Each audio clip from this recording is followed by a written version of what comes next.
Ne glede na to, kaj bodo storili danes in jutri. Jutri Janez Janša ne bo sam.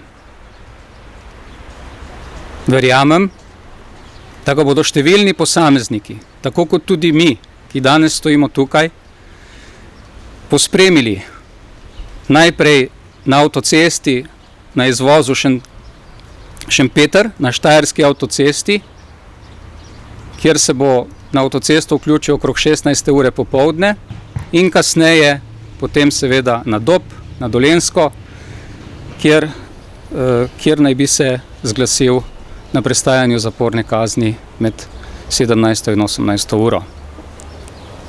Verjamem, da ga bodo pospremili številni ljudje, Slovenci in Slovenke, državljanke in državljani, in srčno upam, da se ne samo policija, predvsem oblast, ki bi mu lahko rekel režim, zaveda svoje odgovornosti pri tem, da tega dejanja ne bodo preprečevali. Pospremili ga bomo mirno, dostojanstveno, vendar odločno.